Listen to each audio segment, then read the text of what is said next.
Lawyer for the former adult actress now says she received a physical threat and a warning to stay quiet.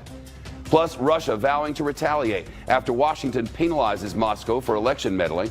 Also, what caused the bridge collapse in Miami? Coming up, what we know about the moments before it came down. I just saw it go down and I saw smoke, and like I said, I said to myself, why did they just do that? Now, investigators say more victims could be buried under tons of concrete and steel. Let's get to it. Breaking news. Shepard Smith reporting live from the Fox News deck. And first from the Fox News deck this Friday afternoon, the president and the porn star. New today, the lawyer for the adult film actress Stormy Daniels says she was warned to stay silent on what she knows about President Trump and threatened with physical harm if she does not. Stormy Daniels, whose real name is Stephanie Clifford, is suing President Trump and his personal lawyer. Her attorney said this morning it's an attempt to throw out a non-disclosure agreement that she signed so she can speak freely about her alleged relationship with the man who would become president. Clifford alleges that she began an intimate relationship with Mr. Trump in 2006 and that it continued well into the year 2007. And that's a quote. The White House has reportedly and repeatedly denied that there was any relationship. It's Fox Top Story, and Rich Edson's on it live for us at the White House. Rich? Shep, and this is as legal action will continue here as Stormy Daniels and her attorney are suing the President of the United States, claiming that the terms of their non-disclosure agreement are no longer valid. This is after claims earlier today on a couple of cable news shows, CNN, MSNBC. Stormy Daniels' attorney is alleging that she received threats telling her to essentially keep quiet about her claims about the president, though that attorney didn't provide any further details about those situations. It's something that has been a topic a number of times here at the White House during the White House briefing, and it's something that Sarah Huckabee Sanders again addressed today. Obviously, we take the safety and security of any person seriously. Certainly would condemn anyone threatening any individual, but I have no knowledge of that situation and would refer you to the president's outside personal attorneys. Did the president have anything to say about it? I haven't spoken with him about that specifically. Daniels and her attorney say that she's going to discuss this in an interview later this month, Shep. Hey, Rich, the White House press secretary, Sarah Sanders, for viewers who are with us, has just said that there are no staff changes coming. Is she talking about that at this moment or in the near future, or what do we know for details? What we know is right now there are no plans, according to the White House, according to what Sarah Huckabee Sanders had to say. This is fueled in part by the president himself, who had said earlier this week that he was still trying to perfect his cabinet, and that perhaps suggested that they weren't done with staff changes. This is a week in which the Treasury Secretary, or the Secretary of State, Rex Tillerson, was fired on Tuesday. That's how the week started, and then followed by other speculation, H.R. McMaster, the VA Secretary, and that's something that Sarah Huckabee Sanders also addressed this afternoon.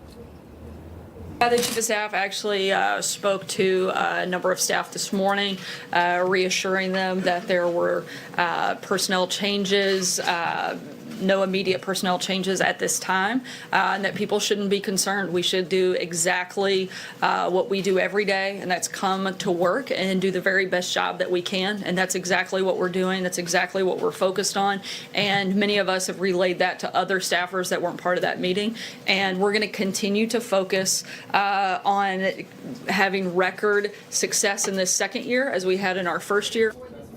Now, there are major vacancies throughout the Trump administration. Earlier in the briefing, Mark Short, the legislative director, used this briefing as an opportunity to essentially lambast Senate Democrats to say it's their fault. They're the ones who are holding up nominees. They say that procedural votes forced in the Senate totaled 4 for George W. Bush. Barack Obama, the president, got 17 in his first term, and that President Trump faces 79. But Democrats would respond, first off, that that's essentially what Republicans did to Barack Obama, stonewalling different appointments, and that also the Trump administration has failed to nominate some key positions, like an ambassador to South Korea. And on top of all that, already here we are in just the second year, and there are other positions that are getting another nomination. Rex Tillerson in year 1, Mike Pompeo year 2 at state. Shep. Hey, Rich, Moscow is now threatening to hit back at Washington. A top Russian diplomat says that the Kremlin plans to blacklist more Americans. That's after the Trump administration handed out new punishments against Russians for meddling in the 2016 presidential election. They include the 13 Russians indicted by a grand jury just last month as part of the special counsel Robert Mueller's investigation. Back to Rich at the White House. Anything from the president? Nothing directly from the president on this or the White House, other than there's a lot of retaliation now happening between Moscow, the United Kingdom, the United States. Moscow retaliating against the British, against the United States for the sanctions that the U.S. had yesterday. The UK kicking diplomats out. And now Sergei Lavrov, the Russian foreign minister, saying earlier today that Russia will certainly expel British diplomats after the UK expelled their diplomats. So this is ongoing as the sanctions list that Russia now has been expanded against the United States.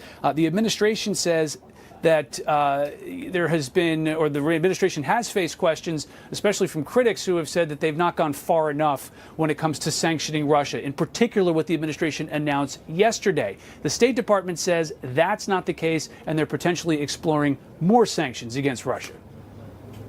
Let me remind you that sanctions are ongoing. Just because sanctions are put in place on one day, March 15th, does not mean that additional sanctions won't be put in place in the coming days and in the coming weeks and in the coming months. These tend to happen in batches, and we've seen this before, and we'll continue to look at these. And this is after administration officials revealed that Russian government hackers had penetrated critical U.S. infrastructure just to look around, get some information there. So plenty to go on between these governments, Shep. Rich, that's a very busy day at the White House. Thank you, sir. Let's get to Chris Wallace, who's live with us in Washington. The politics of all this, Chris, what's your read? You talk about in terms of Russia specifically? Yes. Well, you know, it's interesting. The president taking kind of a middle road because these were the first sanctions announced yesterday. These were the first sanctions that have been ever imposed by the Trump administration against Russia for meddling in the 2016 election. When you think how long those charges have been going on, that's fairly remarkable. In addition to which, the Congress, by overwhelming majorities in both the House and the Senate, passed sanctions that they said the president could then impose last July. And it wasn't until yesterday, March 15th, that the president did impose them. And he didn't impose the full arsenal of sanctions that they have authorized. There are still sanctions they could impose on the defense and other industries. The president so far has not taken those steps. On the Stormy Daniels matter, it's not even something that's very comfortable to talk about, if I must confess. But the fact is, an attorney for her has made a very serious accusation, did so this morning, and I wonder about the politics of that in your estimation.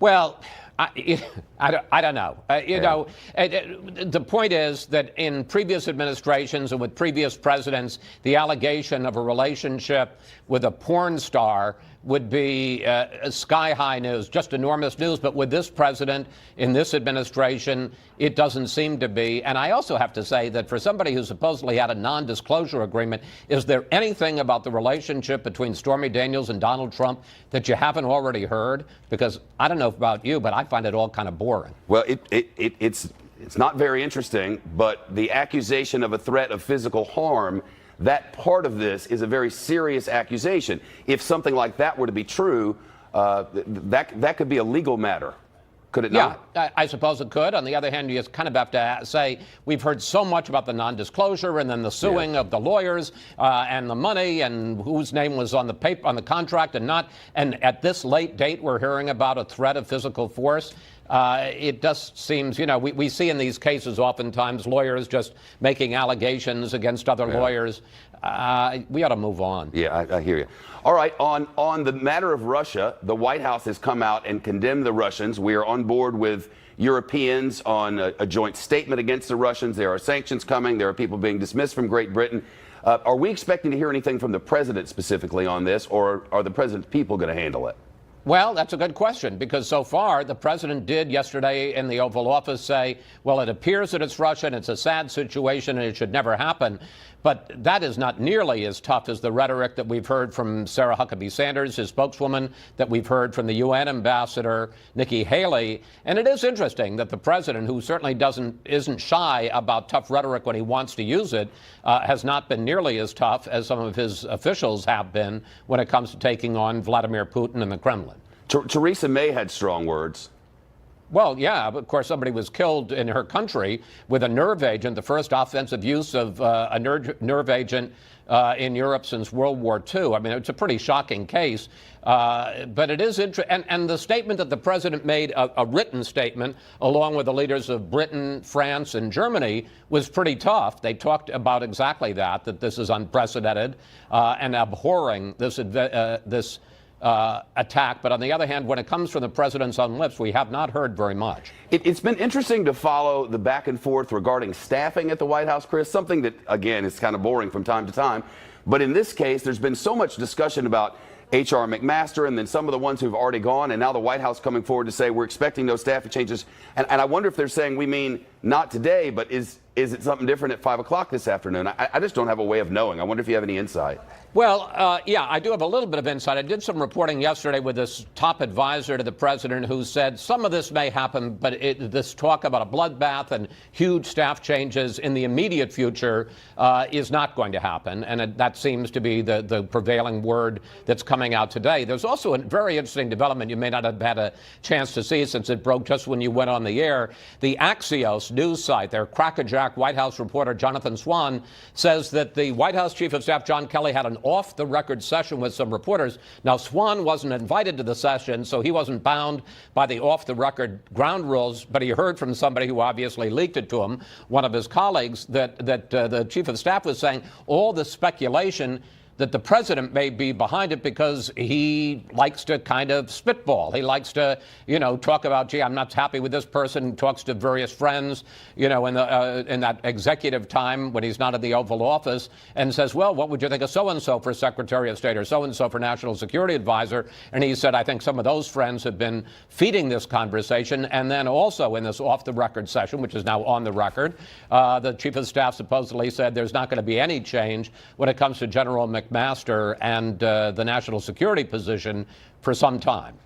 Well, it's interesting because, Chris, it was the president himself who said from the microphones, I believe, day before yesterday, I almost have my cabinet to where I want it, suggesting that, in fact, he did have more changes that he wanted to make. So I had just heard it from him and assumed that it was something that was coming. Yeah, well, I think it probably is, but the word today, and again, as you say, what is it? It's now, 3:12? Exactly. As of this moment, there's not going to be any change with McMaster. And also, Kelly went to some length to defend Ben Carson, the Secretary of Housing and Urban Development, who supposedly got in trouble for that $31,000 dining room set, which I think, incidentally, would look lovely in your dining room, Shep. I don't have a dining room. Well, in any case, he defended him as well. So I don't know. We may not get a 5 o'clock surprise today. Well, maybe it'd make for a better day. Hey, you watching basketball? Did you see what Buffalo did to Arizona?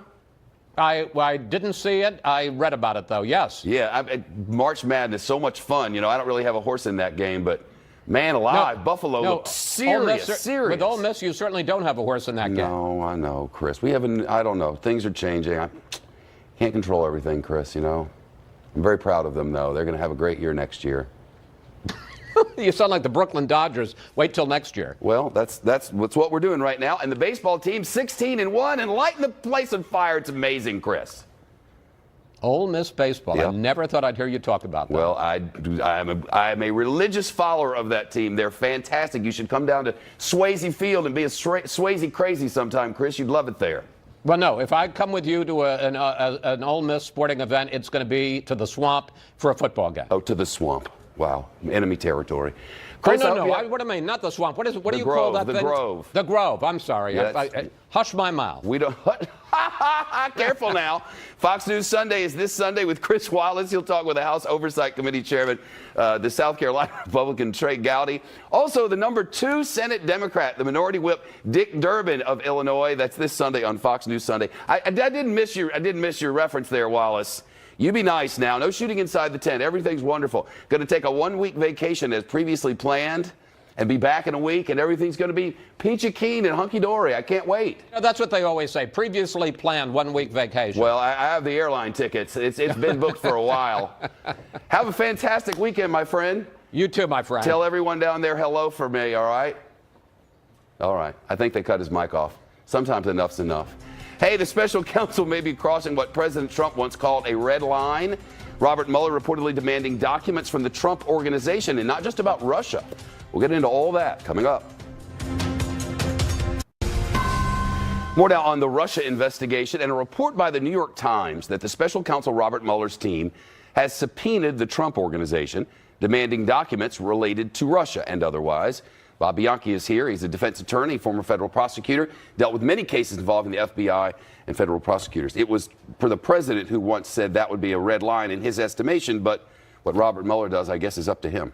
Yeah, and it's going to be harder and harder for President Trump to argue against this when the FBI is coming up with regard to issues that have led to sanctions. They're coming up with indictments. There's productivity and fruit coming from the Mueller investigation. So what are you going to do now when he says, I need these documents? And you know, sometimes, Shep, as prosecutors, sometimes we get them so that we can pass the straight face test when we say somebody's innocent of something. But I think that they're really looking into some nefarious connections here between someone in the Trump organization and all of these data points going on with Russia. When you look at the big picture here, is there something you can point to as a suggestion for why it is that Mueller might wanted these documents at this time? I think that they actually waited longer than they typically do, and I think that's a strategic and tactical reason. As a head prosecutor, how do you mean? Yeah, as a head prosecutor myself, when I was appointed, I didn't have any interference with the political system in anything that it was that I did. Mm-hmm. But if I were to feel that my job was at jeopardy, which it couldn't be because I was a constitutionally protected officer, but Mueller is not, then I would be going to the Trump organization second, doing the obstruction case first, because then I don't have to telegraph that I'm looking into your organization, looking for the finances. I think it was a brilliant move to wait to do that so that he could protect himself, insulate himself and his people from being fired or having Rosenstein or somebody else fire him down the road. Is there a recourse legally through the system for the president to deny Robert Mueller those documents, or the president's team? This is virtually black letter law. It's an organization that has no Fifth Amendment right not to produce these records.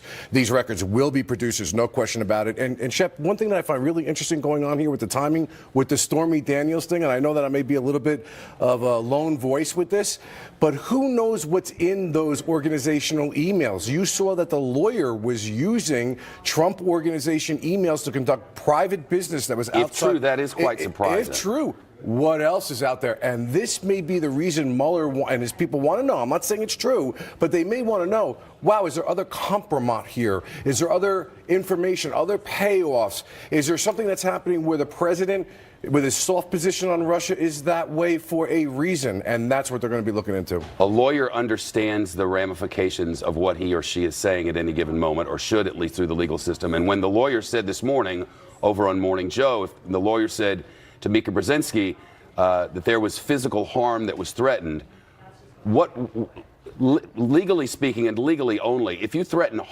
physical harm against someone for speaking out while you have a non-disclosure agreement, how would you consider that to be? Well, that would be a state law crime. There's no question about it. It may vitiate or eliminate the NDA in some way, shape, or form. We don't know whether or not that threat happened prior, during the execution. And we don't even know if it happened. We just know the lawyer says it happened. And we know a lawyer said that it happened. But if the lawyer said something like that happened and it didn't, that would be an enormous violation. This lawyer strikes me as being very precise with his words and very, very confident in that aspect of what he said. Well, it's a disturbing thing to hear. A threat of physical harm is, if true, I guess the legal system will deal with it. Well, I have a question, Shep. If Russia can go into the DNC emails, can go into the Podesta emails, if it can go into our nuclear grids, is it possible that they knew about this too? It's a good question. We'll be right back. Police in Miami say they expect to find more people who did not survive buried beneath the wreckage of the pedestrian bridge.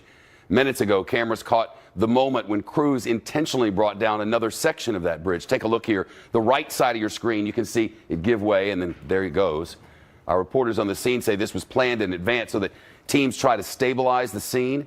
And all of this a day after the pedestrian bridge fell, killing at least 6 people and injuring 10 others. We have surveillance video. Watch this. That's the moment that it fell. That was yesterday afternoon, somewhere around 2 o'clock or so. You can see it on the top left-hand corner there. Crews had started installing the bridge at Florida International University just days ago, on Saturday, in fact. The Miami-Dade mayor and others says that the crews conducted a stress test, and then the bridge fell. A police sergeant tells Fox News she initially thought that the crews brought down the bridge on purpose. And when she realized it was an accident, she ran to try to help. I actually started to crawl underneath the bridge and I got yelled at by fire rescue. Like, what are you doing? There's nothing you can do. It was a terrible thing to see, knowing that there's people in there that you just cannot get to. It's a helpless feeling. Search crews have been using listening devices and dogs, for that matter, to try to find survivors. But so far, they say they haven't found anybody alive. And they say the structure is extremely unstable, which makes rescue and recovery efforts very dangerous. Phil Keating with the news. He's live on scene for us again today in West Miami-Dade. Phil, explain the main focus right now. Right now, first and foremost, Shep, it's dignity, decency, and class, specifically for the families of those 6 victims whose bodies remain crushed underneath the bridge behind me. They were just driving or working on the bridge on a gorgeous blue sky day like today when suddenly 1 million pounds of concrete suddenly gave way, crashing down onto 8 busy lanes of traffic. And because there remains so much bridge weight on those 8 cars that they know of, the bodies have yet to be recovered and positively ID'd. So those families right now can only assume their loved one is in there. A local crane operator has offered to help lift the heavy slabs of rubble, but this is going to take a very long time. An investigative GO team with the National Transportation Safety Board arrived last night. Just about the same time, this all changed from a search and rescue operation to a recovery one. They'll be probing everything on the design, construction, and engineering, and if anyone was negligent, they will face consequences. But for Miami-Dade police, their focus is a homicide investigation with 6 victims. Our priority, which is the most critical thing, is to get to the victims, get to the remains of the people that are underneath that bridge so that we can take them to a proper place so that their families can have the appropriate burial and ceremonies that they want to have. And recall, this concrete pedestrian bridge set to open this upcoming December had the concrete walkway and then above it a concrete slab that would protect the pedestrians, the students going to campus and back home across the street from the sun and rain. Well, they pancaked when the bridge collapsed, and so there is so much weight there.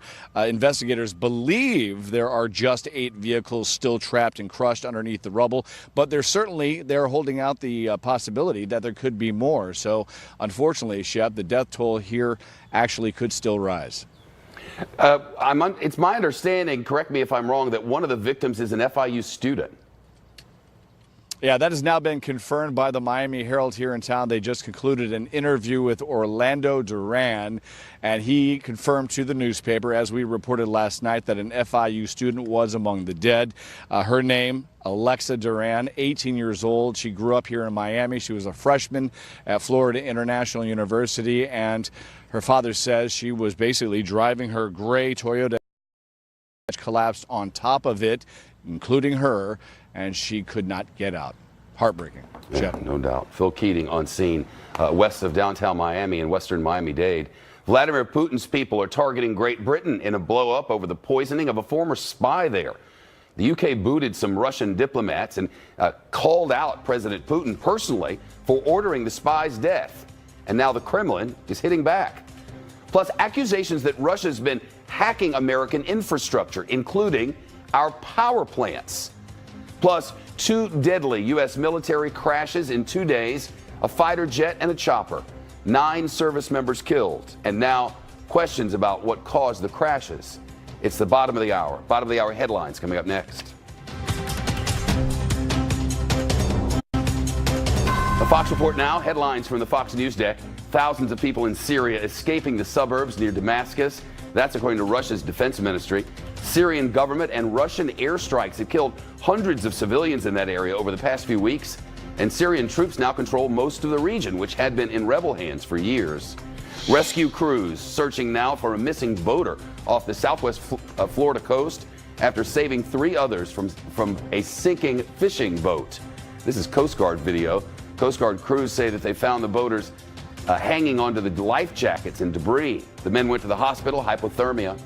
And the hatch of a cargo plane opened up during takeoff from a Russian airport, spilling gold all over the runway. Gold, it's solid.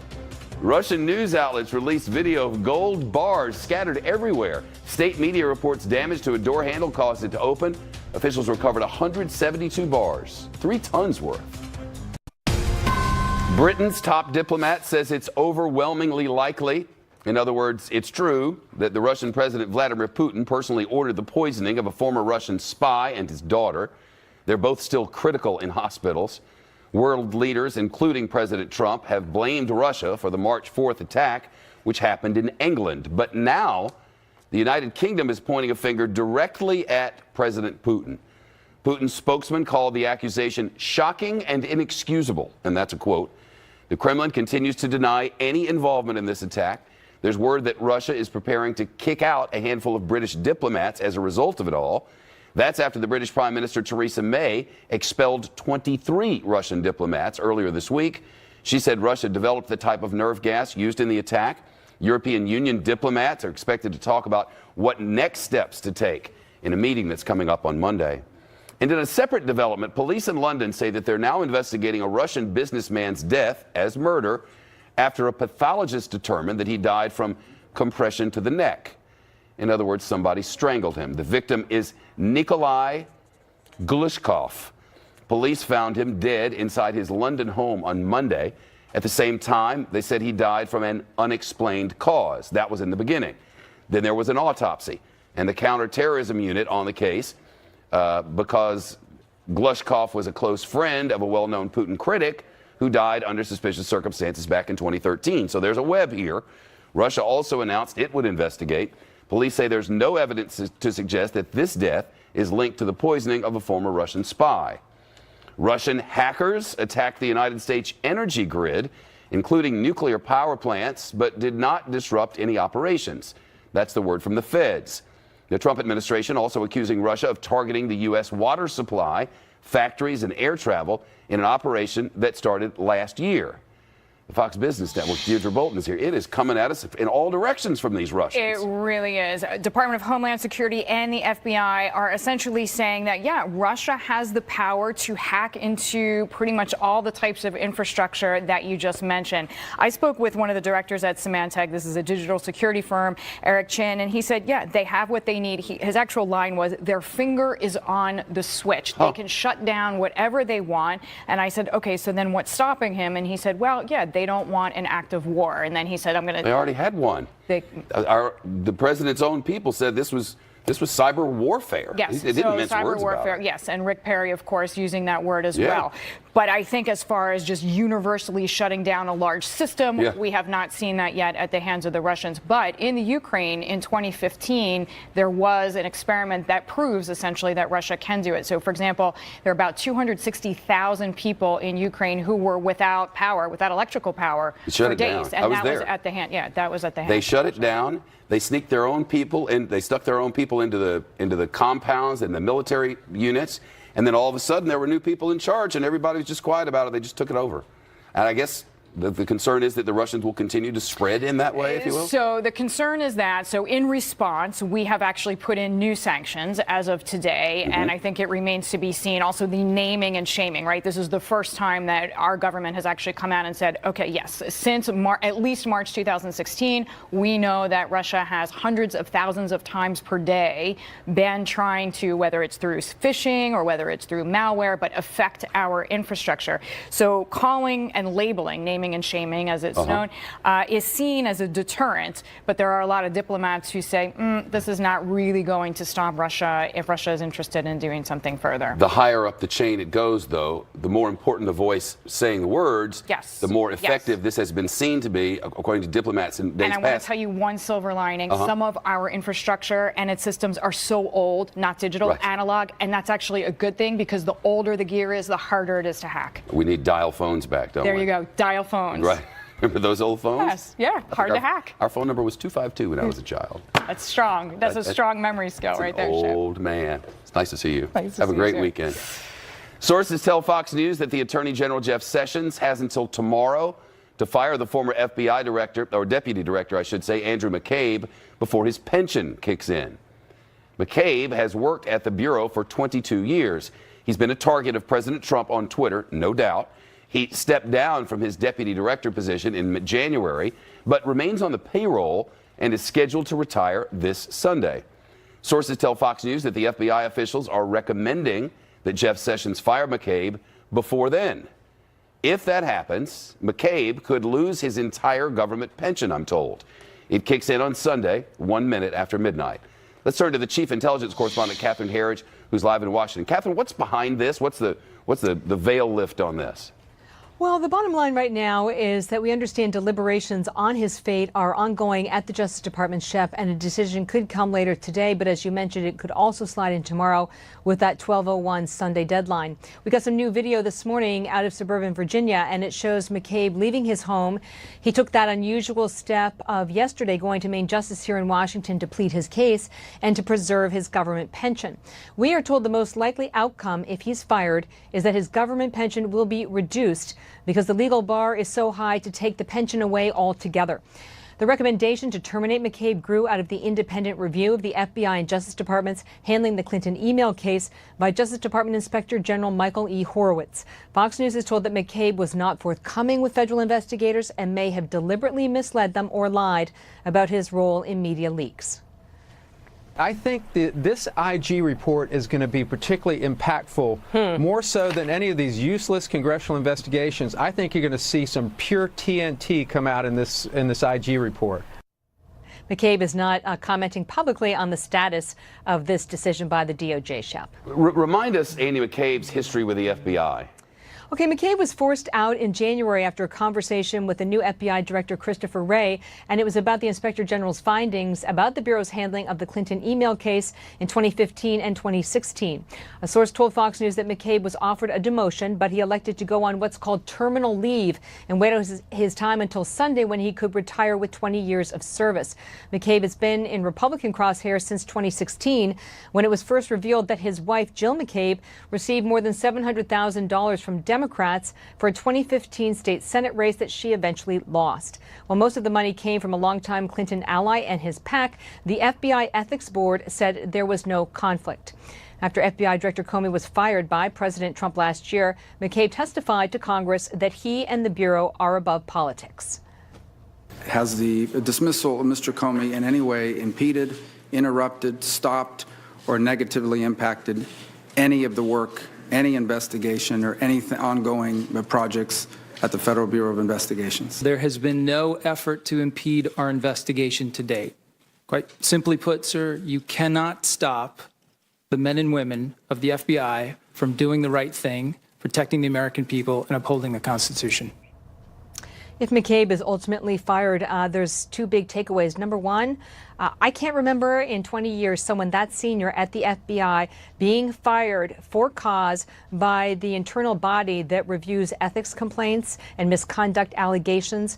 And the second thing is it does give us a window into what the IG has found and the serious nature of those allegations and whether or not there would be a ripple effect in this case, Shep. Catherine Herridge in Washington. Have a great weekend. Thank you. You're welcome. Coming up, we will go back to South Florida, where we're learning more about the companies which built the bridge that collapsed on cars yesterday.